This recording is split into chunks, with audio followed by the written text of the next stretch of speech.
Hello guys, welcome to my channel.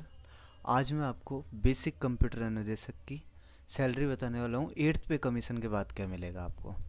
तो ये देखो, ये आपको दिख रहा है ना, एक करंट सैलरी है।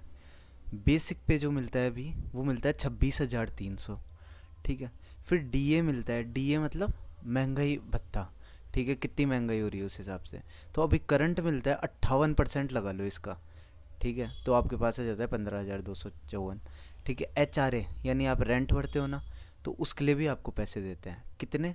बेसिक पे का इसका 20% निकाल लो तो आपके पास आ जाएगा 5,260 रुपये। इसके अलावा CC है। ये जो मैं टेबल बता रहा हूँ ना, ये मैं जयपुर के हिसाब से बता रहा हूँ। ठीक है, आगे जयपुर के हिसाब से बताऊँगा। तो ये जो जयपुर या फिर सिटी सिटी में आता है ना जो, ठीक है, उनको ही देती है गवर्नमेंट। CC है ना। सिटी कंपनसेंट्री अलाउंस होता है, तो 1,000 रुपये मिलते हैं इसके। ठीक है, ये जोड़ लो। औरों में ये हटा देना, कोई गांव वगैरह का अगर आप कैलकुलेट करना चाहते हो। ग्रॉस यानी ये सारे सैलरी को आप ऐड कर लो, ये जो दिख रहा है ना 26,000। तो आपके पास क्या आएगा, इन सबको ऐड करने के बाद आएगा 47,814। ये आपकी सैलरी होती है। फिर इसमें कुछ डिडक्शन भी होते हैं। एक होता है GPF। ये क्या है? ये एक रिटायरमेंट स्कीम है। मतलब इसके अंदर क्या होता है, आपके से पैसे कटते ही कटते हैं। फिर रिटायरमेंट होने पे आपको एक साथ दे देते हैं वो गवर्नमेंट। स्टॉक मार्केट में वो लगा के एक साथ आपको रुपए दे देती है। RGHS इसका आपको पता ही होगा, हेल्थ इंश्योरेंस है। तो इसके भी कटते हैं 440 रुपये। तो ग्रॉस में से अगर अपन ये काट देंगे तो अपने पास नेट जो अभी सैलरी जमा होती है जयपुर में लोगों की, वो होती है 45,749 बेसिक कंप्यूटर में दे सकी। ठीक है। अब 8th पे कमीशन में क्या होगा, फिटमैन फैक्टर लगता है। ठीक है। फिटमैन फैक्टर बोलते हैं कि 2 पॉइंट अभी लगा नहीं, 2.13 से 2.86 के बीच में लगेगा। ठीक है, ये अनुमान है, फिक्स नहीं पता, पर इनके बीच में लगेगा। ठीक है, ये बता रहे हैं अभी जो करंट न्यूज़ है उस हिसाब से मैं निकाल रहा हूँ। तो क्या होगा, ये फिटमैन फैक्टर कहीं पे लगता है, बेसिक पे को इंटू कर दो इससे। ठीक है, आपका लग जाएगा। तो मैं मिनिमम से मैक्सिमम दोनों मार्जिन बता रहा हूँ आपकी कितनी सैलरी रहेगी। ठीक है। तो सिंपली आपको क्या करना है, बेसिक पे जो पहले थी 26,300, इसको क्या करो 2.13 से मल्टीप्लाई कर दो, तो आपके पास आ जाता है 56,019। ये आपकी बेसिक पे हो गई। DA जो महंगाई भत्ता है ना, वो 0 पे सेट हो जाता है। मतलब अगले 10 साल तक ये धीरे धीरे बढ़ता रहेगा। धीरे धीरे महंगाई होती रहेगी, ये भी धीरे धीरे बढ़ता रहेगा।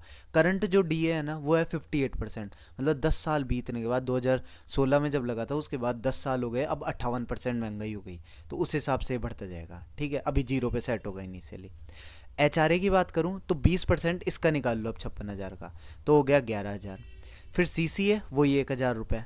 ग्रॉस आपके 68,000 हो रहे हैं। ठीक है। GPF और RGHS डिडक्ट कर लो। अभी फिक्स है, बाद में अगर कुछ चेंज करे तो गवर्नमेंट कर देगी, बाकी अभी यही है, फिक्स है। ठीक है। नेट आपके जो बन रहे हैं, अगर 2.13 मिनिमम से मिनिमम रहा, तो आपके 66,000 रुपये बैंक में आपके जमा होंगे। ठीक है।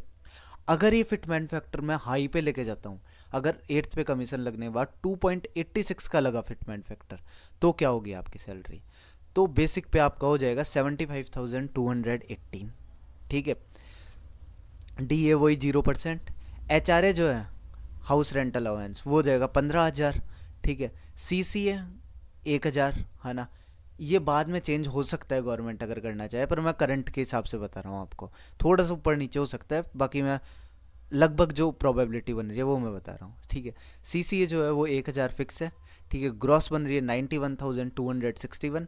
GPF जो कटेगा आपका रिटायरमेंट पे, वो चेंज हो सकता है, बढ़ सकता है, मैं अभी कंफर्म नहीं कर सकता, पर करंट के हिसाब से 1,625। ठीक है। RGHS 440। तो इस हिसाब से आपकी सैलरी बन जाएगी 89,196। अब सपने मत सजाओ, इनके बीच में लग सकता है, हो सकता है थोड़ा बहुत, पर इनके बीच में मोस्ट प्रोबेबिलिटी है 66,000 से लेके 89,000 के बीच में आपकी सैलरी रह सकती है। ठीक है। ये मैं मोस्ट प्रोबेबिलिटी के हिसाब से बताया हूँ, फिक्स एकदम नहीं कह रहा, पर मोस्ट प्रोबेबली आपकी ये सैलरी रह सकती है। ठीक है। तो फिटमैन फैक्टर जो लगेगा उस हिसाब से फिर देखेंगे। बाकी जो नेट पे मैंने सर्च किया, जितना बता रहे हैं रेंज, उस रेंज के हिसाब से मैंने बताया है 66,000 से लेके आपकी 89,000 के बीच में सैलरी रह सकती है आफ्टर 8th पे कमीशन, किसकी? बेसिक कंप्यूटर अनुदेशक की। ठीक है। तो चलिए, थैंक यू।